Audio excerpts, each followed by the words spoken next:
Assalamualaikum, selamat datang di Ahmad Fajar Shodiq Podcast.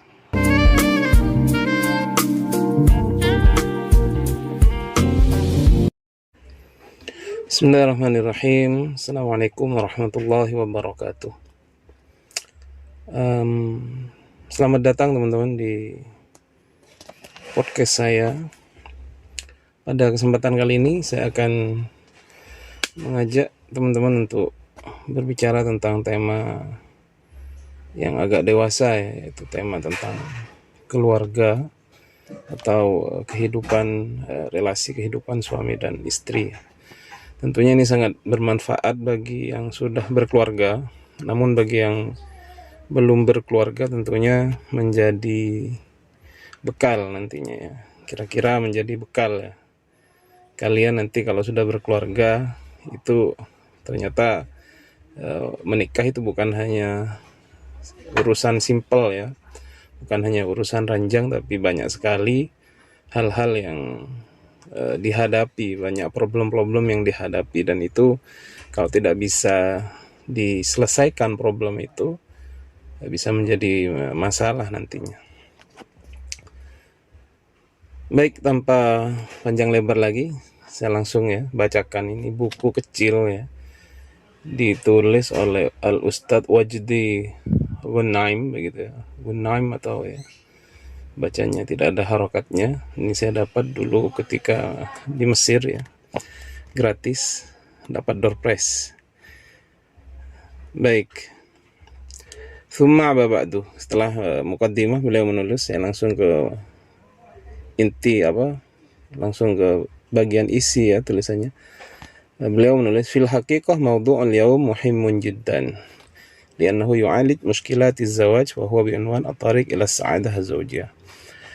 Sesungguhnya tema pembahasan kita sekarang ini sangat penting sekali, karena dia menjadi solusi untuk problem dalam rumah tangga, dalam pernikahan. Dan judul dari tulisan kecil ini At-Tariq ila Sa'adah Az-Zawjiyah, atau jalan menuju rumah tangga yang bahagia. Kemudian beliau meneruskan, wala syakka annal hayah az-zawjiyah hina takhlu minal mushkilat takunu hayatan sa'idatan. Dan tidak diragukan lagi, kehidupan rumah tangga yang tidak ada problem itu menjadi kehidupan yang sangat bahagia. Wa ba'idatun 'anil humum wa tattasim bi rahatil bal, dan jauh dari kesumpekan, dan isinya adalah rahatul bal atau hati yang senang. Wa minan na'imil jannah rahatul bal, dan hati yang senang itu disebutkan di sini adalah termasuk dari nikmat surga ya, nikmat surga yang sudah turun ke bumi, kira-kira begitu. Li'annaha ni'matun 'azimah, karena itu adalah nikmat yang sangat besar. Nah, ini kita berhenti di poin ini. Saya kira sangat menarik ya, dikatakan di antara nikmat surga yang ada di bumi adalah rahatul bal, atau hati yang lapang, hati yang senang. Karena kalau orang di dunia hatinya senang ya seperti di surga teman-teman ya, seperti di surga. Tapi kalau di bumi, di dunia ini sudah sumpek, ini tidak bisa menikmati seluruh dari kenikmatan-kenikmatan yang lainnya. Makanya kalau dalam berkeluarga itu perlu sekali untuk bisa mengetahui cara-cara bagaimana nanti menyelesaikan problem-problem itu. Karena kalau sudah ada problem, orang itu bisa sumpek ya, siapapun itu, presiden, siapapun itu ya, anggota DPR, pedagang, dosen, guru, semuanya kalau sudah keluarganya bermasalah, itu akan mengganggu aktivitasnya. Wal insan minna hina takunu hayatuhu az-zawjiyah qalaqatan ghairu mustaqirratin yash'uru anna al-baita jahimun wa yatamanna 'adamur ruju' ilaiha. Dan seseorang apabila dia kehidupan rumah tangganya penuh dengan ketidakteraturan, tidak istiqomah, tidak istiqrar, maka dia merasa rumah itu seperti neraka jahim, dan dia tidak ingin pulang ke rumah itu. Makanya sampai ada ungkapan al-baiti jannati, rumahku adalah surgaku. Ini bagi orang yang anggota rumahnya termasuk istrinya itu menjadi penyejuk hati bagi dia. Namun apabila terjadi muskilah, nggak bisa kita bilang baiti jannati, akan tidak pulang-pulang itu ke rumahnya. Walal aksi min dzalika al hayatu zawjiyah sa'idah yash'urul insan birahatil bal wa yara fi baitihi rahatan dhalilatan yaskunu ilaiha. Dan sebaliknya, apabila rumah tangganya itu bahagia, maka manusia akan merasa lapang hatinya dan dia akan melihat rumahnya itu seperti wahah dhalilah bahasanya, seperti lapangan yang memberikan dia naungan, seperti tempat yang memberikan naungan yang dia bisa tinggal di sana.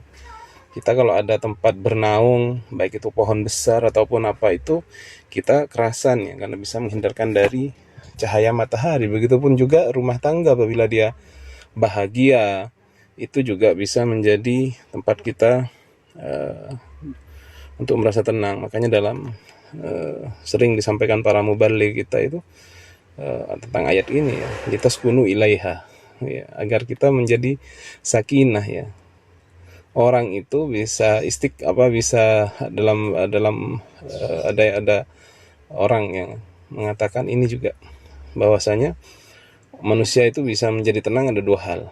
Yang pertama, dengan dia berzikir kepada Allah, hatinya menjadi tenang. Kemudian dia dan juga dia menikah, karena dia bisa juga menjadi tenang pikirannya.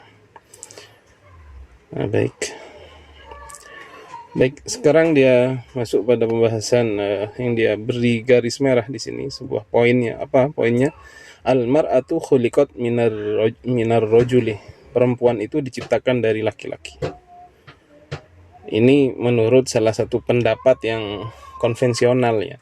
Walaupun pendapat yang lain mungkin banyak, bahwasanya manusia dan laki-laki dan perempuan itu diciptakan dari min nafsi wahidah ya, dari jiwa yang satu. Dan itu ada yang mengatakan itu Adam, ada yang mengatakan juga selainnya ya. Nah, ini pengarang buku ini terlepas dari pemahamannya yang ini, tapi isinya insya Allah baik, walaupun dia berpendapat bahwasanya perempuan diciptakan dari laki-laki.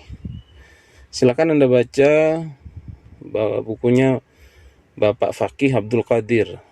Itu bagus beliau dalam menilai tentang atau hadis ya. Karena banyak sekali nantinya masalah-masalah gender yang kemudian bias gara-gara menilai bahwasanya laki-laki diciptakan dari perempuan gitu ya. Yang akhirnya berpendapat laki-laki lebih mulia, padahal tidak seperti itu. Sama saja ya, baik laki-laki atau perempuan, tergantung amal perbuatannya. Nah, kita baca saja ya, karena beliau sudah menulis. Nanti kita beri komentar. Wal mar'atu khalaqahullah minar rajul, dan perempuan diciptakan Allah dari laki-laki. Wa anta hina tatazawwaj tadumu laka nisfukal akhar. Dan kamu ketika engkau menikah, maka separuh dari jiwa kamu akan dikumpulkan kepada kamu. Yaqulullahu ta'ala, Allah berfirman, ya ayuhan nasu taqu rabbakumul ladzi khalaqakum min nafsin wahidatin wa khalaqa minha zawjaha wa batha minhuma rijalan katsiran wa nisaa wattaqullaha alladzi tasaaluna bihi wal arham innallaha kana 'alaikum raqiba. Ya ayuhan nas, wahai sekalian manusia, ittaqu rabbakum, bertakwalah kepada Tuhan kamu sekalian, alladzi khalaqakum, yang menciptakan kamu sekalian, min nafsi wahidah, dari jiwa yang satu, wa khalaqa minha zawjaha, dan dia menciptakan dari itu zawjaha, pasangannya, yaitu Hawa ya, wa batha minhuma rijalan katsiran wa nisaa, dan di batha itu disebarkan dari Adam dan Hawa itu rijalan katsiran wa nisaa, baik laki-laki yang banyak dan juga perempuan. Wattaqullah, hendaklah kamu bertakwa kepada Allah, alladzi tasaaluna bihi wal arham, yang kamu meminta dengan Allah itu, wal arham, dan saling bersilaturahmi. Jadi dulu Allah itu dijadikan salah satu lafaz ketika orang meminta ya. Innallaha kana 'alaikum raqiba. Sungguhnya Allah atas kamu maha melihat, mengetahui. Maha raqib itu kan ya maha mencatat. Baik, itu ayatnya ya. Wal mar'atu allati hiya zawjuka laysat gharibatu anka. Perempuan yang dia adalah istrimu tidaklah asing darimu. Ya benar ya. Kita manusia baik laki-laki perempuan sebenarnya tidak ada yang asing dari kita. Bal hiya qit'ah minka. Dia adalah salah satu potongan darimu. Wa ta'ammal ma'i qaulahu ta'ala, dan renungkan bersamaku firman Allah Ta'ala, hunna libasul lakum wa antum libasul lahun. Mereka adalah libas, pakaian bagi kamu sekalian, dan kamu adalah pakaian bagi mereka. Wal ayah balighat dilalah, dan ayah ini hunna libasul lakum wa antum libasul lahunna ini balighat dilalah. Dilalahnya sangat baligh. Ala makna tawahud baina zaujain, atas makna menyatunya antara laki-laki dan perempuan, antara suami dan istri. Wal indimaj was sitr wal hub bainahuma, dan juga indimaj saling menyatu, was sitr saling menutupi, wal hub saling mencintai, bainahuma di antara keduanya. Jadi ayat hunna libasul lakum wa antum libasul lahunna ini balighat dilalah, beliau sebut begitu. Jadi saling mencintai, saling menutupi kekurangan, saling saling bekerja sama, saling mengisi begitu ya. Karena antara laki-laki dan perempuan ini memang diciptakan Allah berbeda, dan nantinya ketika berkumpul maka akan menjadi pasangan yang luar biasa begitu ya. Nah, ini bagi yang belum menikah, ini makanya nanti cari suami atau istri yang benar-benar menjadi penyejuk hati nantinya ya. Tentunya yang salihah, yang taat beragama, itu yang terutama ya. Wa yaqulu ta'ala fi mawdhi'in akhar minal Qur'an, dan Allah berfirman dalam ayat yang lain dalam Al-Qur'an, wa min ayatihi an khalaqalakum min anfusikum azwaja litaskunu ilaiha wa ja'ala bainakum mawaddata wa rahmah inna fi dzalika laayatin liqaumin yatafakkarun. Dan Allah berfirman dalam ayat yang lain ya, wa min ayatihi, dan termasuk dari tanda-tanda kebesaran Allah, an khalaqalakum min anfusikum azwaja, diciptakan dari diri kamu sendiri, azwaja akan pasangan, litaskunu ilaiha, agar engkau menjadi sakinah kepadanya, menjadi tenang, wa ja'ala bainakum mawaddah, dan diciptakan di antara kamu itu mawaddah, rasa cinta, wa rahmah, dan rasa rahmah. Inna fi dzalika, sungguhnya di dalam hal tersebut, la ayatil liqaumi yatafakkarun, terdapat ayat-ayat bagi kaum yang mau berfikir. Wa yaqulur rasul, dan Rasul bersabda, an-nisa syaqaiqur rijal, perempuan itu adalah saudara kandungnya laki-laki. Wa hadza takrimun minal Islam lil mar'ah, dan ini adalah pengagungan Islam terhadap perempuan. Wa takdir lah, dan juga sama, takdir itu penghormatan. Fil waqtil ladzi kana yunaqash fi urubah hal lil mar'ah ruh. Fil waqti, pada waktu, yunaqash fi Eropa, diperdebatkan di Eropa, apakah perempuan itu ada ruhnya atau tidak. Jadi ketika masa Islam tumbuh itu di Eropa juga belum maju, dan di sana juga terdapat kezaliman terhadap wanita, sehingga diperdebatkan di sana, wanita itu punya ruh enggak. Jadi sangat didiskreditkan pada waktu itu.